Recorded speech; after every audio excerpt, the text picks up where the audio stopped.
Welcome to another hybrid activity in CST8216 processor architecture. Today's lecture is going to be pretty exciting because we're going to do our first assembly language program. So let's get started. So what's the problem? Well, we want to add the following hexadecimal values: 25 plus 37 plus minus 1.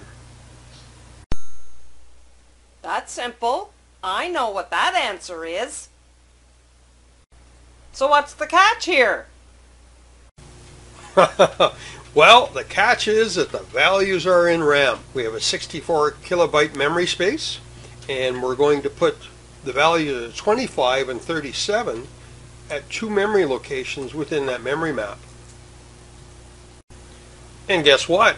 The results have to be stored in RAM as well. So what do I have to do to solve this problem? How do I start? Well, the first thing we have to do to add these three numbers is get the first number from memory. And we can see here that 25 hexadecimal is located at address 1000. So we'll read that value in from address 1000 and we'll put it into the A register, which is the accumulator. What I would like to point out at this time, however, is that the value of 25 doesn't go directly from memory into the register. Rather, it goes through the ALU first. So at the end of our first operation, we have the value of 25 hexadecimal in accumulator A. So what do I do next? Well, now we have to get the second value in from memory and add it to the current value that's in the accumulator. So we'll take the value from address 1001 and we'll put that as one of the inputs to the ALU. You'll note that the other input is the 25 hexadecimal that was in accumulator A. And we've seen an operation like this before earlier in the course when we looked at the hardware aspects of full adders. So here we have the two binary values presented to the adder inside the ALU, and then we get the sum of 5C as the result. Okay, we've added the two values. So what's next? Well, now we have to subtract 1 from the value that's in the accumulator. And we're going to use the ALU to do that operation as well. And we saw this operation earlier in the course as well, where in order to perform a subtraction with an adder, then what we do is we complement the input value that's to be subtracted. So in actual fact, we're doing 2's complement addition. And the result of this operation will be the value 5B. So what's left to do? Well, now we have to store the results of all these operations at address 1002 in memory. So we're going to do that, and you'll see here that at the end of this program run, we will have located at address 1002 hexadecimal 5B, which is the result of adding the two numbers and subtracting 1. Well, that seemed pretty easy. Well, you know, assembly language programming really isn't all that difficult as long as you have a plan. Here I've used a flowchart to basically write my pseudocode of the things that I have to do. I start the program, I read a value, I add a value, I subtract a value, and I store some results. So I knew before I started what was in memory, and after the program ran, I know what's supposed to be in memory again. And the one thing I'd like to point out that this is really the analysis of the problem, what I have to do. So there's no implementation details whatsoever. I could write this in any language. I could write this in assembly language, I could write it in C, in Java, in Ada, in Pascal. The list goes on, because this is the analysis phase. I'm defining what problem I have to solve. And if you do that in your programming, then I don't think you'll have any problems with this assembly language programming. So now that I know what I have to do to solve the problem, I can move on to the design phase, which answers the question, well, how do I do this? In an assembly language program, we have to pay attention to detail regarding memory usage. As I stated before, we have some data located at certain addresses in memory. And after the program runs, we write the result back to a memory location. And this is all done under the control of a program. So I have to know two things at the moment. I have to know where the data is going to reside in the memory map and where the program must also reside. And in this course we're going to use an HCS12. And our convention is going to be that we're going to put our data starting at memory address 1000 hexadecimal. So we're going to define where the data resides. We're also going to define where the program will start. And in this case, it's always going to start at hexadecimal 2000. So how do I code this solution in assembly language? Well, we're going to use the 68HC12 in this course. And it has an instruction set which is very, very rich, meaning that there are many, many instructions. So we need a plan. And you know what? We've already got our plan. It's our flow chart. If we look at the second block in the flow chart, you'll see that it says read value from address 1000. And what did we do when we read that? Well, we loaded the value into accumulator A. So what we will do is we will use the instruction load A, because that achieves the goal of reading the value. The next thing we'll notice in the flow chart is we want to add a value.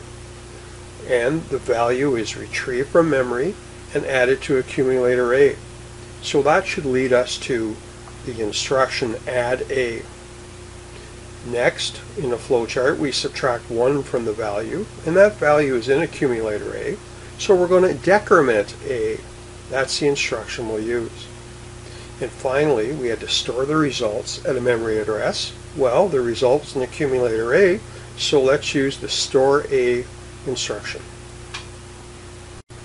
So now we can do some piecewise refinement on our design. Because from the flowchart we know exactly what memory addresses we're going to use. So I can fill those in with my load A, add A, and store A instructions. So now we need a tool to implement the instructions that we've written to solve our problem. And we could program a microcontroller by writing the actual processor code, but that's very cumbersome. So what we'll do is, in this course, is we'll use an assembler and a compiler to do so. At the very beginning we'll use the assembler only, and then we'll do a little bit of C at the end of the course. You've already used a C compiler in some of your other courses, so I'm not going to discuss that here. But I would like to introduce you to the assembler. And the purpose of an assembler is to take a symbolically represented program and convert it into machine code. So for example, we have our load A instruction, and an assembler would take that load A instruction and transform it into a unique code. An assembler is also a program that runs on a target system or on a development system. So the target system in this case would be the Motorola microcontroller that we're going to use, but we're actually going to use a development system, a Unix box, or you might do this at home on a Linux box. And because you're not on a Motorola box here at the school or at home, then you're actually using a cross assembler. And assemblers also have instructions and opcodes or operation codes. And I introduced that briefly before, where each instruction has unique opcodes. So load A has an opcode, and decrement A has a unique opcode as well. So let's take a look at the assembler that we're going to use in this course. And my suggestion to you is, as you go through this part of the hybrid lecture, actually start up the assembler on your system so that you can follow along and try different things as we go along. So we go to the menu selection here, designing with microcontrollers, and we click on that and we select the assembler's IDE.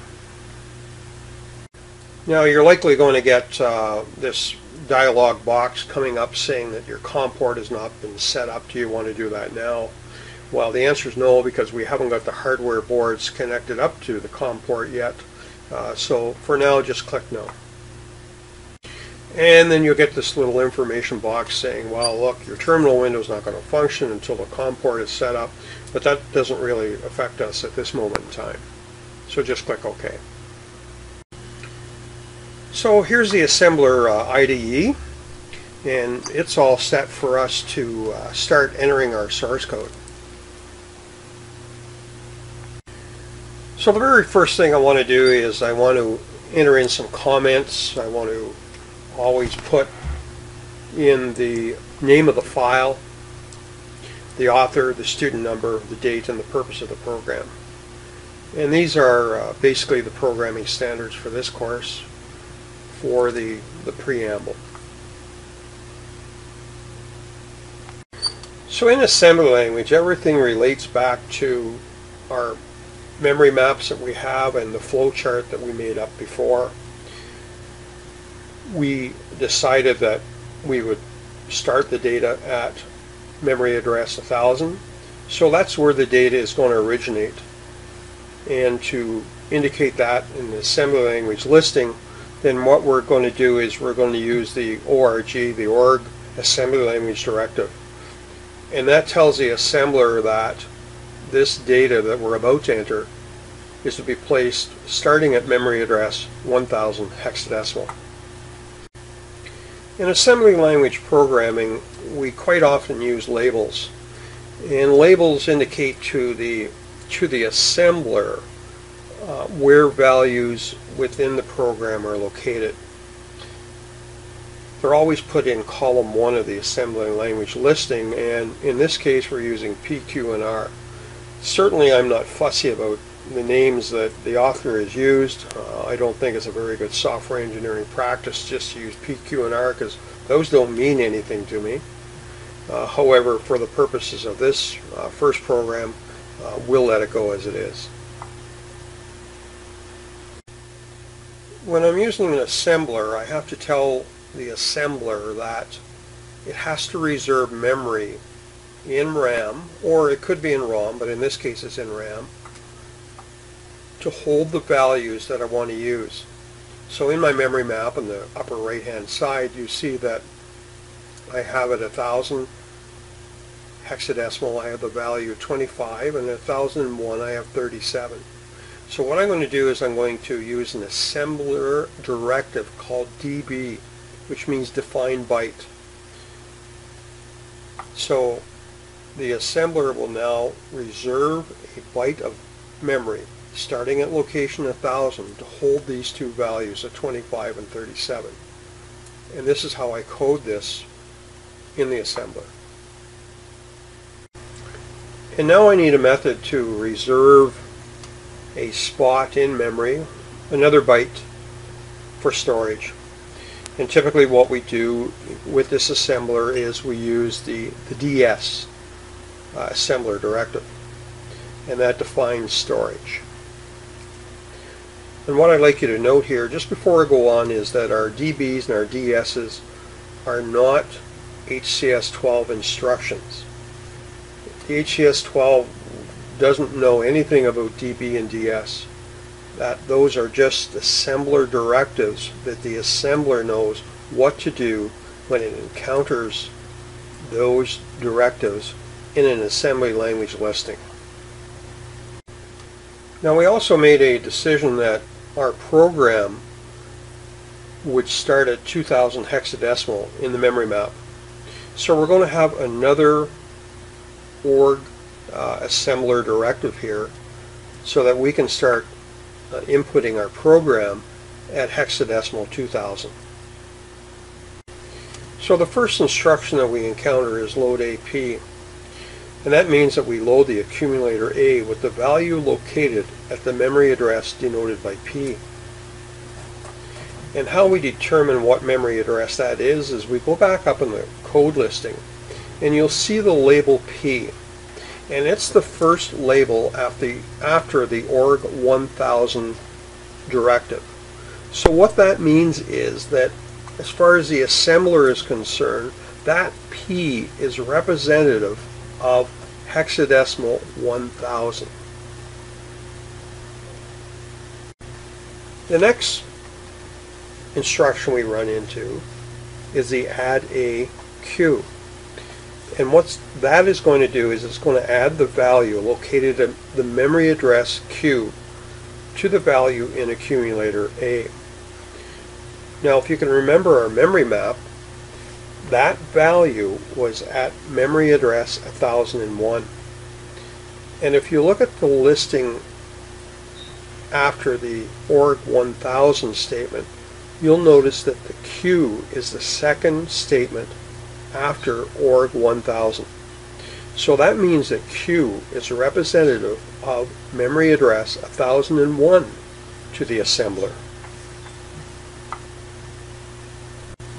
The next instruction is decrement A, which means we will take the current value in accumulator A, subtract 1 from it, and then store the results back in accumulator A. So now that we have decremented the value in accumulator A will contain the value hexadecimal 5B. And the next job we have to do is to store that value into a memory location in RAM.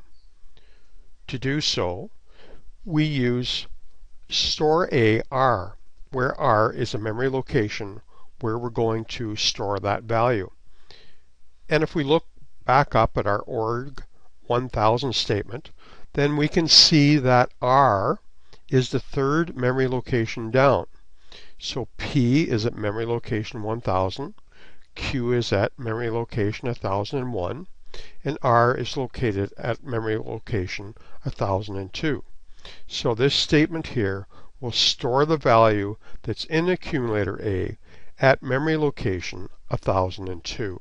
So the program to solve the problem is now written, and all we have to do is inform the assembler that we're finished. So we use the end assembler directive. So now we're ready to assemble our program, but just before we do that, I'd just like to make a couple comments. The editor will put in various colors for values and labels and assembly language directives and comments, so that's very helpful. It's our responsibility, however, to make sure that the code looks nice so that we have it very well laid out so that it's maintainable and very easy to read, and that we properly document it. The documentation in this program is a little bit excessive. I'll refine these requirements a little bit more for you in the course, but it's a good start. So let's assemble the program. So to do that, you go to the main menu of the editor and you click on Build and Assemble. And if all works well, then what you should see is a message such as the one shown in the message block there. My suggestion to you, especially if you're doing this at home or even in the lab and following along in the assembler, is type in this code. Just don't cut and paste it from the textbook. Actually type it in yourself and make some mistakes and see what the assembler tells you.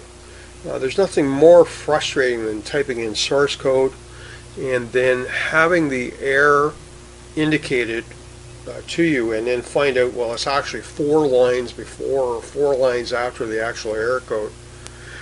So to gain some experience with this assembler, that's what I recommend you do. Type in the code, make some errors, see what the assembler actually tells you so you can get some experience. So what I'd like you to do now is look at the directory or the folder that you put your source code in and see what's there. These are the files that you should find, and I'd like to go through each of the files just to show you what's in them. And you should know this. So the first .asm file is the source code that you typed in the editor. Now we have a first.lst, the list file. And the list file is the source code that you typed in, but it also contains a listing of the machine code produced for each of the statements within your source code. And the list file here correlates directly back to what we've done before. You can see that in the lower right corner here, I've got my address and contents, my original plan where things were supposed to go. And then on the left hand side of the listing file there, you can see those memory addresses, 1000 followed by the number 25, 1001 followed by 37, and then 1002, there's nothing there because we haven't stored anything yet. So this is actually what's in the list file. Now we also had a program represented by a flowchart, and what we can do is correlate that to the list file as well.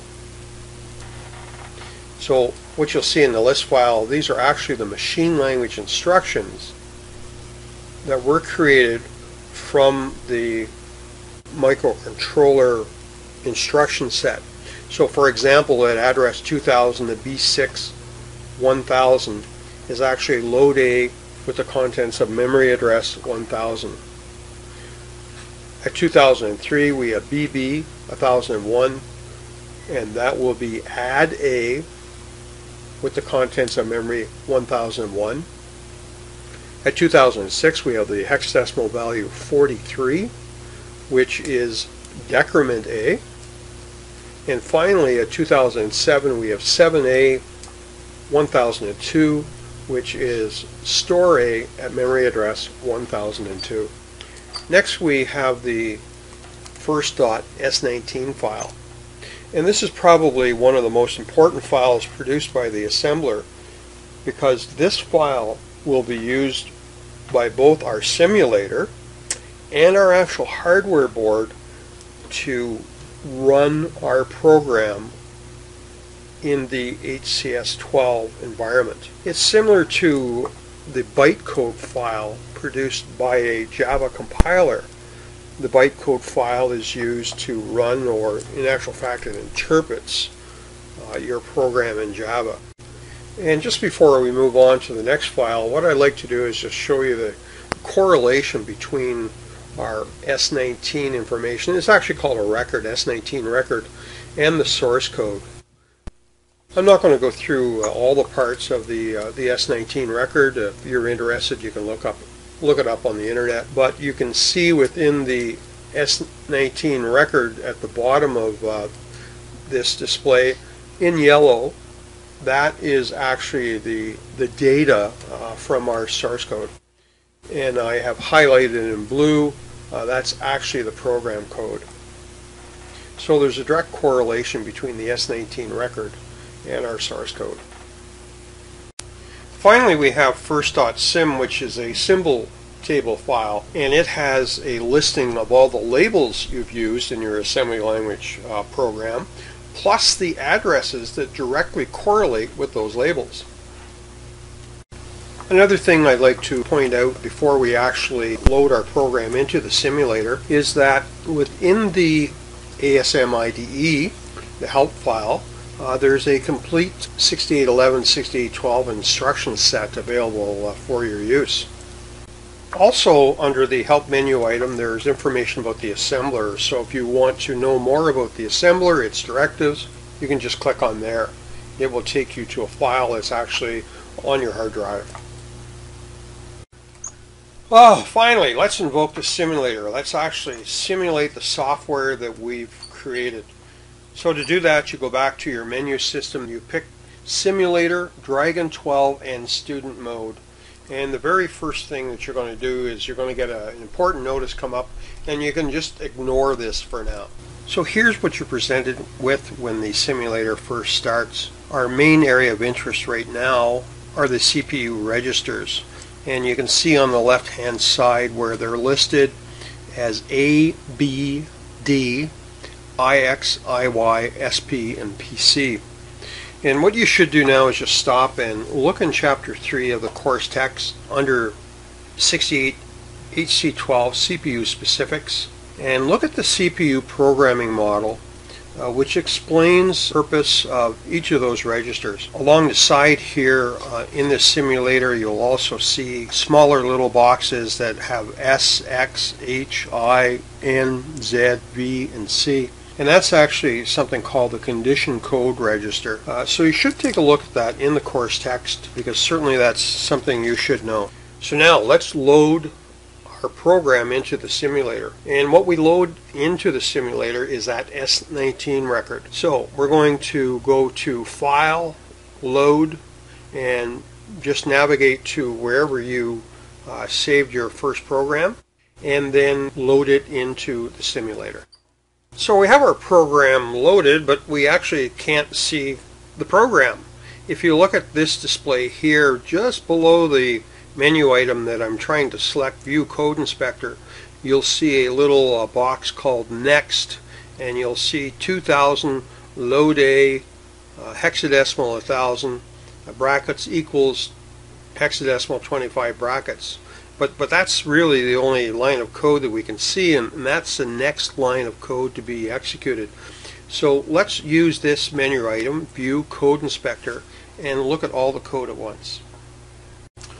So that will open up another window in the simulator, and now you can see the addresses where the code resides and the instructions.